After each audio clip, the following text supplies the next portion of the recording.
यानंतर MS100 मध्ये घेऊया बातम्यांचा वेगवान आढावा।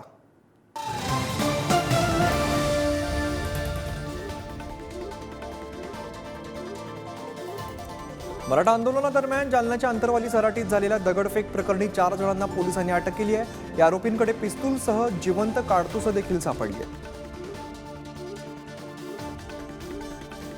जालन्याच्या अंतरवाली सराटीमध्ये लाठीमार प्रकरणी पोलीस तपास करतायत। तपासातून खरी वस्तुस्थिती समोर येईल असं वक्तव्य अजित पवारांनी केलंय।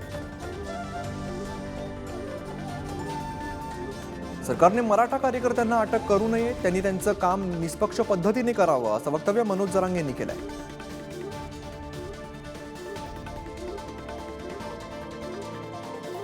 जालना जिल्ह्यामध्ये 1.5 महिन्यापूर्वी झालेल्या आंदोलनाच्या वेळी पोलिसांनी लाठीमार केला। त्याबाबत तीव्र पडसाद उमटल्यानंतर जालन्याचे तत्कालीन पोलीस अधीक्षक तुषार दोशी यांना सक्तीच्या रजेवरती पाठवण्यात आलं होतं। आता दोशी यांचं पुणे लोहमार्ग अधीक्षक पदावरती नियुक्ती करण्यात आली। न्यायमूर्ती शिंदे समितीला राज्यभरामध्ये 35 लाख कुणबी नोंदी सापडल्यात। यामध्ये खानदेशात सर्वाधिक कुणबी नोंदी सापडल्याची माहिती आहे। वंचित बहुजन आघाडीची आज मुंबईत संविधान सन्मान सभा पार पडणार आहे। दादर इथल्या शिवाजी पार्क मैदानावरती प्रकाश आंबेडकर यांच्या नेतृत्वात ही सभा होणार आहे।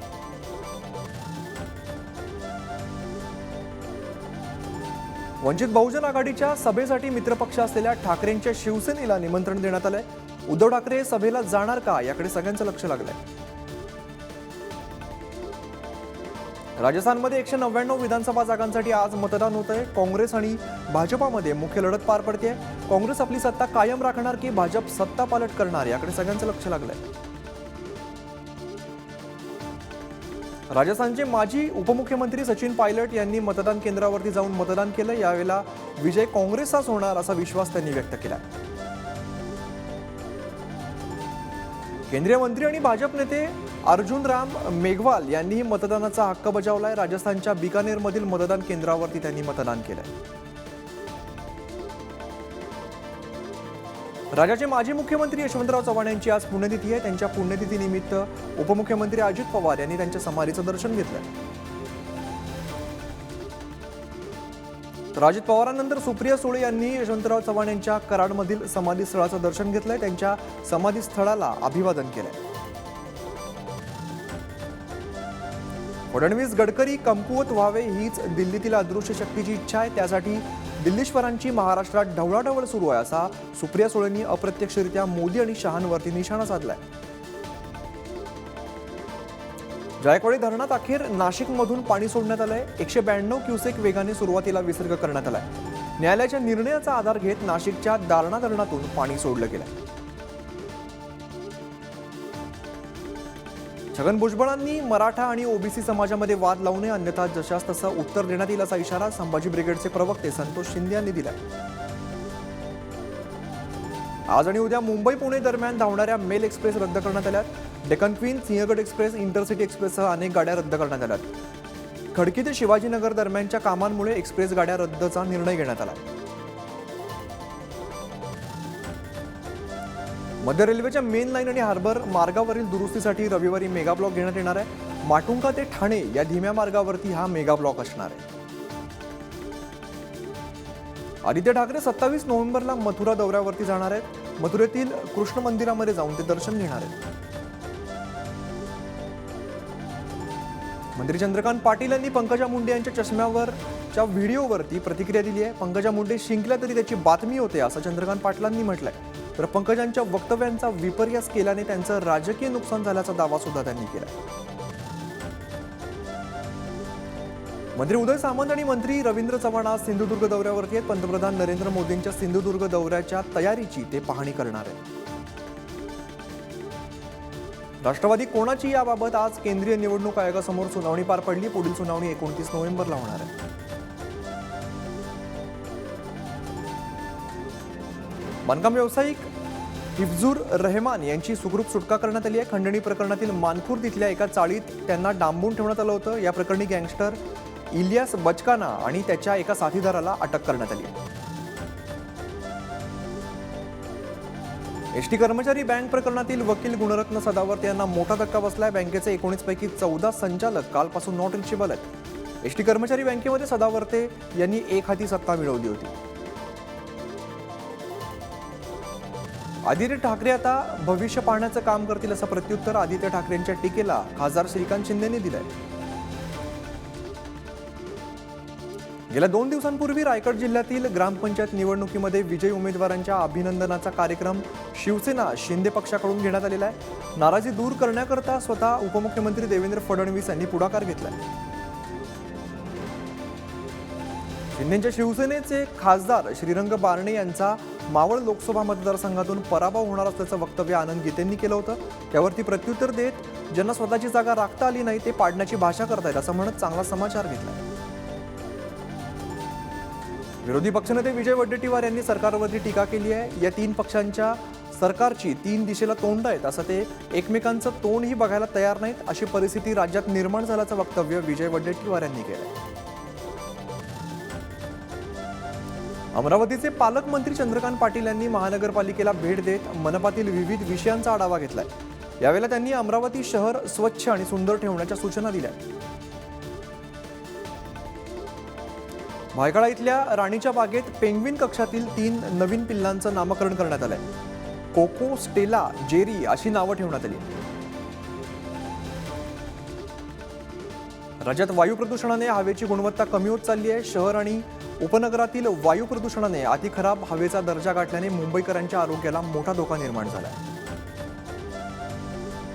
कोल्हापुरात झिका व्हायरसच्या पार्श्वभूमीवरती महानगरपालिकेने सर्वेक्षण मोहीम राबवली आहे. सर्वेक्षणामध्ये 2035 नागरिकांची तपासणी करून 588 घरांचं सर्वेक्षण करण्यात आलंय.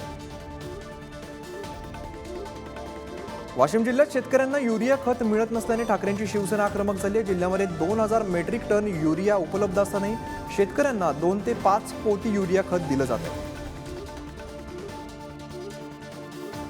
हिंगोलीच्या कर्जबाजारी शेतकरी मुख्यमंत्री एकनाथ शिंदेंची भेट घेणार आहेत. बँकेचं कर्ज फेडण्यासाठी शेतकऱ्यांनी चक्क आपल्या अवयवाचं दरपत्रक जाहीर करून ते अवयव खरेदी करण्याची मागणी केली आहे.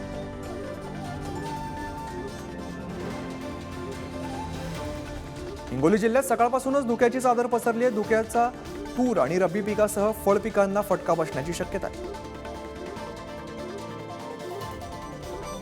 पुण्याच्या मावळमध्ये कंत्राटी आरोग्य कर्मचाऱ्यांचं गेल्या 28 दिवसापासून बेमुदत काम बंद आंदोलन सुरू आहे. या आरोग्य कर्मचाऱ्यांच्या आंदोलनामुळे आरोग्य सेवा कोलमडली आहे.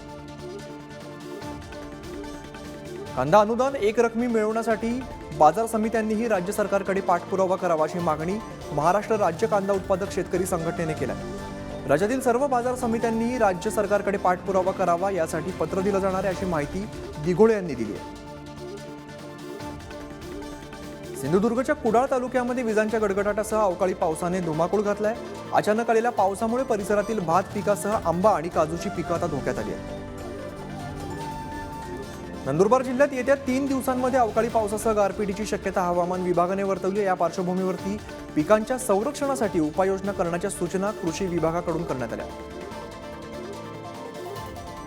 कोरोना काळात बुलढाणा जिल्हा रुग्णालयामध्ये कोट्यावधी रुपयांचा भ्रष्टाचार झाल्याचा आरोप करण्यात आला. या प्रकरणी तत्कालीन जिल्हा शल्यचिकित्सकांची नार्को टेस्ट करावी अशी मागणी मनसेचे तालुका प्रमुख अमोल रिंडे यांनी मंत्री दिलीप वळसे पाटील यांच्याकडे केली आहे.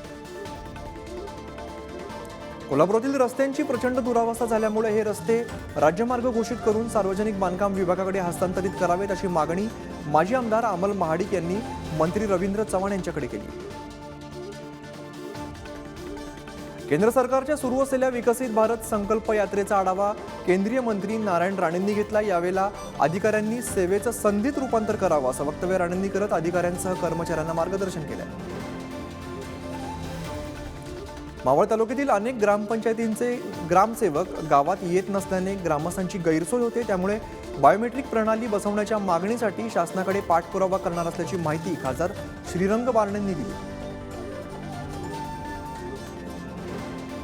उल्हासनगर शहरातील फुटपाथ विक्रेत्यांवरती तसंच अनधिकृत बॅनर्सवरती महापालिकेने कारवाई केली आहे. यावेळेला वाहतुकीस अडथळा निर्माण करणाऱ्या अनेक हातगाड्या आणि स्टॉल जप्त करण्यात आले. अमरावतीच्या खासदार नवनीत राणा यांच्या गंगा सावित्री या निवासस्थानी तुळशी विवाह पार पडलाय. खासदार नवनीत राणा यांनी पारंपरिक पद्धतीने तुळशीची विधिवत पूजा केली. वर्ध्याच्या देवळी तालुक्यामध्ये असलेल्या भिडी गावामध्ये सत्य साईबाबा यांचा 98वा जन्मोत्सव सोहळा उत्साहात पार पडला. या पालखीमध्ये अनेक भजनी मंडळांसह टाळ चिपळ्यांच्या गजराने भिडी नगरी दुमदुमली होती. अंबरनाथमध्ये महाराष्ट्र केसरी सिकंदर शेख यांचा राष्ट्रवादी काँग्रेस पक्षाच्या वतीने सन्मान करण्यात आलाय। या सन्मानाच्या वेळेला राष्ट्रवादी शहराध्यक्ष सदाशिव पाटलांनी सिकंदर शेखला 80,000चा धनादेश दिलाय। उल्हासनगर इथल्या शासकीय अपंग बालगृहाला कोकण विभागातून विशेष बालगृहाचा पुरस्कार देण्यात आलाय। राज्याच्या महिला आणि बालविकास विभागाच्या वतीने मंत्री आदिती तटकरे यांच्या हस्ते बालस्नेही पुरस्कार देण्यात आला। छत्रपती संभाजीनगरच्या घाटी परिसरात दिवसेंदिवस बेघरांची संख्या वाढती आहे। एकाच ठिकाणी बसस्थान मांडून बसलेल्या बेघर व्यक्तींना महानगरपालिकेच्या निवारा गृहामध्ये घेऊन जाण्यासाठी महापालिका प्रशासन प्रयत्न करत आहे। रायगडच्या म्हसळा तालुक्यातील विकास कामांसाठी उपलब्ध केलेला निधी खर्च करण्याचे निर्देश मंत्री आदिती तटकरे यांनी दिलेत। वाढीव निधी मिळण्यास अडचण न होण्यासाठी मिळालेला निधी लवकरात लवकर खर्च करण्याच्या सूचना तटकरे यांनी केल्या। रेल्वे गाड्यांमधून विना तिकीट प्रवास करणाऱ्या प्रवाशांना आळा घालण्यासाठी तिकीट तपासणी मोहिमेतून 14,000 पेक्षा अधिक विना तिकीट प्रवास करणाऱ्या प्रवाशांवरती कारवाई केली आहे। 14,000 विना तिकीट प्रवाशांकडून 86 लाखांचा दंड वसूल केला। बारामती नगर परिषदेच्या महिला आणि बालकल्याण विभागाच्या वतीने प्राणायाम शिबिराचं आयोजन करण्यात आलंय। 28 नोव्हेंबर ते 25 जानेवारी या कालावधीमध्ये हे शिबिर सुरू राहणार असल्याची माहिती नगर परिषदेचे मुख्याधिकारी महेश रोकडे यांनी दिली आहे। ठाण्याच्या काही भागातील सर्व प्रमुख मार्ग जोडण्यासाठी रिंग रोड तयार करण्याची मागणी करण्यात आली आहे। यासाठी मेट्रो 12ची निविदा येत्या 2 दिवसांमध्ये जाहीर होणार असल्याची माहिती खासदार श्रीकांत शिंदे यांनी दिली आहे। शुभम साळुंके हत्या प्रकरणातील 10 जणांवरती गुन्हा दाखल करण्यात आलाय। यात 10 पैकी 7 आरोपींना अटक करण्यात आली आहे। 3 आरोपी अद्याप फरार आहेत। धुळ्याच्या चाळीसगाव रोड परिसरामध्ये साळुंकेची हत्या करण्यात आली होती। उल्हासनगर शहरामध्ये मोबाईल चोरीच्या घटनांमध्ये वाढ झाली आहे। उल्हासनगर कॅम्प 5 भागातील पेट्रोल पंपाजवळ मोबाईल चोरीची संपूर्ण घटना सीसीटीव्ही कॅमेऱ्यामध्ये कैद झाली आहे। यावरून मोबाईल चोराला सापळा रचत अटक करण्यात आली। कोरोना काळातील मुंबई पालिकेतील ऑक्सिजन निर्मिती प्लांट घोटाळा प्रकरणी हायवे कन्स्ट्रक्शन कंपनीच्या रोमिन छेडा याला पोलिसांनी अटक केली आहे। भंडाराच्या लाखांदूर तालुक्यातील भुयार इथे 4 चाकी आणि दुचाकीचा भीषण अपघात झाला। या अपघातात एकाचा जागीच मृत्यू झाला तर 2 जण गंभीर जखमी झाले। भरधाव कार चालकाचं गाडीवरील नियंत्रण सुटल्याने कार थेट बस स्टॉपला धडकली आहे। सिंधुदुर्ग जिल्ह्यातील नांदगाव पाटीलवाडी इथे ही घटना घडली आहे। या अपघातामध्ये बस स्टॉपवर उभी असलेली एक तरुणी गंभीर जखमी झाली आहे। यात बस स्टॉपचंही मोठं नुकसान झालंय।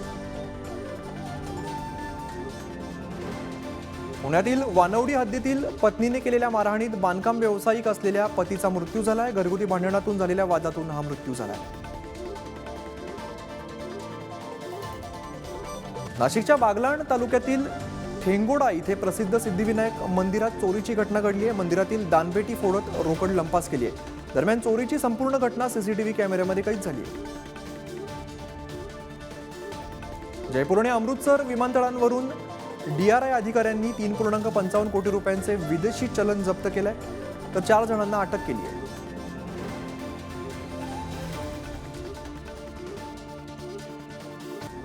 गडचिरोलीत एका पोलिसाची नक्षलवाद्यांनी गोळी झाडून हत्या केली आहे। या घटनेनंतर परिसरात एकच खळबळ उडाली आहे। सुजजागड लोहखाणीला समर्थन करत असल्याचा ठपका ठेवत ही हत्या करण्यात आली।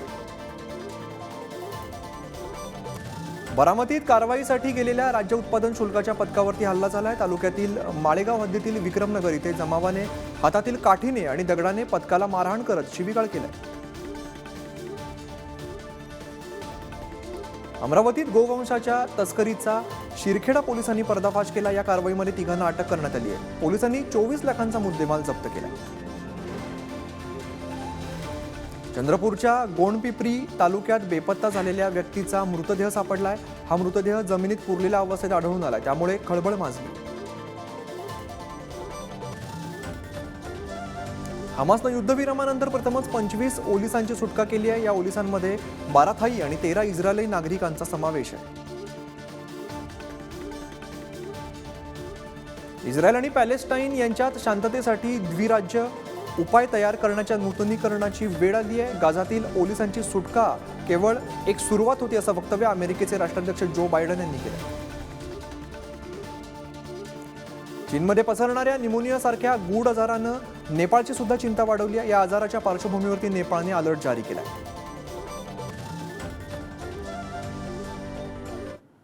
या बातमीचा बुलेटिनमध्ये इथेच थांबतोय. पाहत राहा पुढारी न्यूज.